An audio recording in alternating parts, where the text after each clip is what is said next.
Aujourd'hui, dans les musées, on a mis des œuvres extrêmement contemporaines. On a fait des grandes rétrospectives avec des artistes très très contemporains, très pointus. Et je pense qu'il faut faire ça avec la danse. C'est-à-dire de ne pas lâcher trop vite parce que c'est un peu difficile. Bon, c'est pas pour le grand public, c'est pas vrai.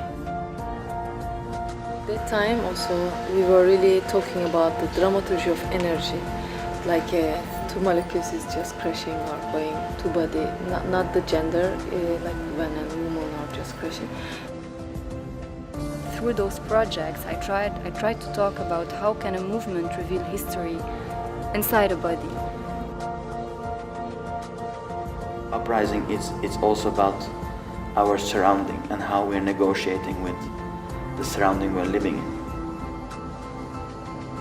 Moi, j'ai été passionné par cette danse, par son vocabulaire, par sa richesse, par son histoire, et j'ai toujours cru que c'était une danse comme une autre danse.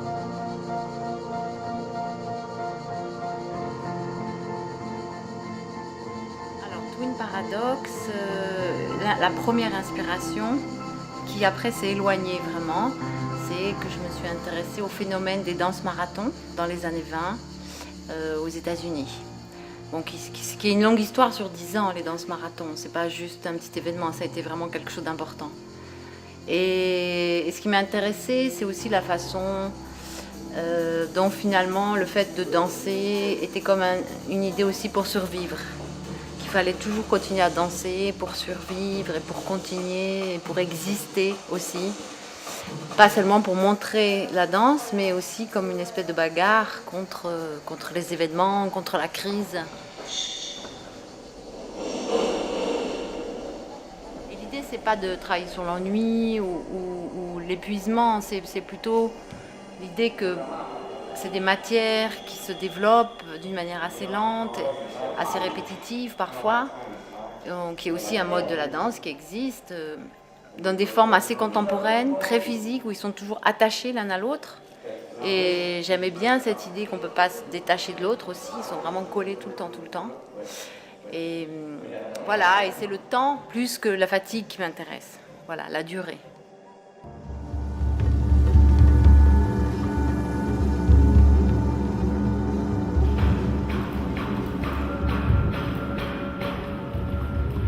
Beginning, we said what kind of methodology we can also develop for this piece, like we were doing also for in other pieces.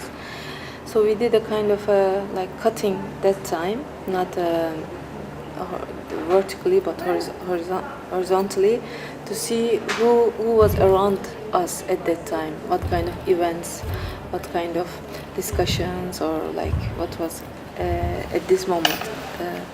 And then it was one of the direction. And then to putting all these things on the table as a map, to see two different maps, we tried to make something else from these two maps.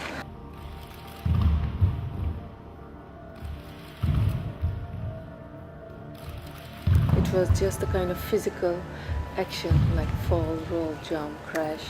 It's very minimal, repetitive, but there's always this, not violence, but there's always this tension that it exists, but it's not a work on violence.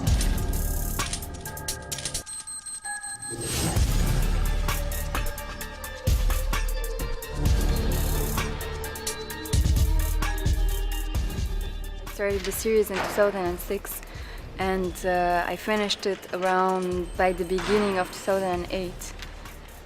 After the war of Israel against Lebanon in 2006, I was very affected by the image wars that were we were bombarded by those images. Those images were very direct and very violent.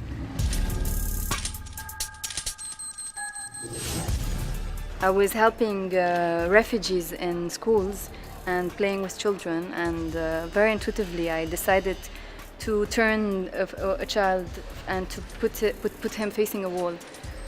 I didn't want to show his sorrow and the sadness in his eyes and this fear that most of photojournalists would come and focus on these eyes and this aspect to play with the emotion. And I refused to show this. I wanted to show something else, a form of resistance, let's say, in the body, and also a desire to live. me, it's important that in the process, that I arrive to a point that I found, in a sense, the unnecessity in what I do. So we are working with theme revolution, uprising, and but then you click on TV and you can see the demonstration in Greece, or you can see, and then you see what you do is basically bullshit. You're in a studio, totally safe. Your production has its money. Everybody has their salary. Everything is okay. You're gonna have your premiere then. So, and I mean, it's not that serious actually.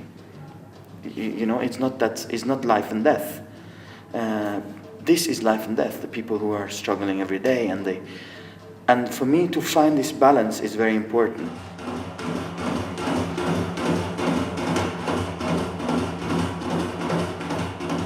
So for us, it was important to find also the movement of the objects, not only that they became a beauty or a scenographical thing, that it's a space that moves, that it changes, that it has different.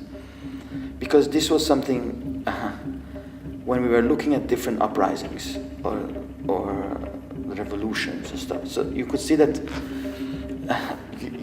there are things that are changing gradually around the place. I think these things, will confront art and will confront how art making will be, both economically, how much money will be for art, but also artistically, about what would we make, what will artists make.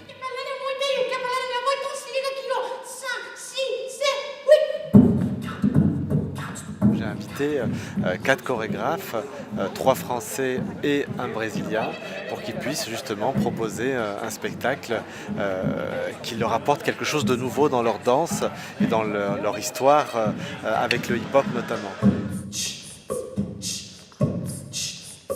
Alors eux, ce sont des danseurs de hip-hop, ce sont des danseurs qui viennent de la rue, pour certains qui viennent des favelles, ils ne viennent pas du conservatoire de la danse. Et j'ai eu envie d'approcher ces danseurs-là à l'écriture de la danse contemporaine notamment, et de mettre en scène des spectacles qu'on peut présenter sur scène. Voilà, c'est d'amener leur énergie, leur générosité aux spectateurs dans les théâtres.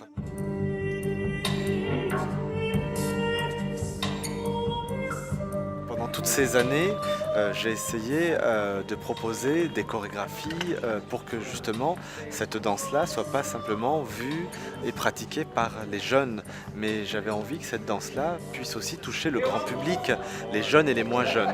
Donc effectivement, en 20 ans, on se rend compte aujourd'hui que la danse hip-hop a bousculé la danse contemporaine, a bousculé la danse de manière générale, a apporté une autre énergie, et en même temps ça a apporté un nouveau public dans les théâtres, le public aussi des quartiers, les plus jeunes, et c'est ça qui m'intéresse aussi.